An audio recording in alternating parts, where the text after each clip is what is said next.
Hello, hello! Welcome to our vlog! Kumusta po ang lahat? Hello po mga mare! Andito po ako sa Satwa ngayon kasi sabi ko nga gusto kong gumala ngayon. Andito po tayo sa Manila Building. Meron po dito sa Satwa na Manila Building. Ang pangalan, yan nga po yun sa taas. Uy! Kung nakapanood kayo ng Jessica Soho, napunta siya dito sa area na ito. Uy, why mo naman? Ay, hindi ganun. At yan nga po mga mare, sobrang init talaga sa labas. Grabe, hindi ko po malaman kung paano ko tatakloban yung pagmumukha ko. Ay, joke lang po. At yan na nga po mga mare, pupunta po ako dito sa gilid ng kainan. Yan po, malapit po sa may Almaya. Diyan lang po sa Gerdi tayo kakain kasi mura po dyan at masarap na. Ay, aba naman. Tara, samahan niyo po ako dahil masarap po dito. Sabi ko nga sa inyo, dinayo ko pa to.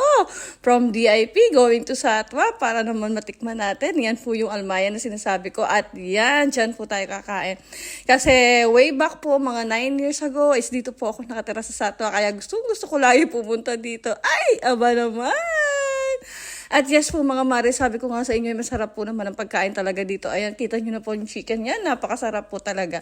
Try nyo po. Malapit po lang to sa Almaya. Dito lang po to sa kabila. Malapit po dun sa Satwa Bus Station. Yan po, nakita nyo walang kumakain kasi po sobra pong init sa labas. Yan po yung kinain ko. Try nyo po yan. Sisig chicken. At saka ito pong chicken kalahati. May kasama na po yung rice. Ay, aba naman, di ba? Panalo. Sabi ko nga po sa inyo, pag gusto nyo at maliit lang ang budget nyo, dito try nyo na po to. Ay, sobrang sarap po. Ay, biyak! Kita nyo naman. Kitang-kita nyo naman kung gaano kasarap. Ay, okay daw. Kaya try natin. Nasarap po. Promise. At yan, nakita nyo naman, nagpupunas pa ng tissue si Inday. At tapos na talaga siya kumain. Panalo!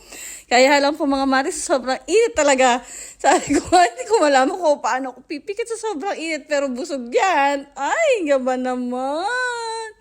At yan po mga mares, sabi ko sa inyo is talagang dinaya ko pa ito. Kaya kung malapit kayo dito, is try nyo na din.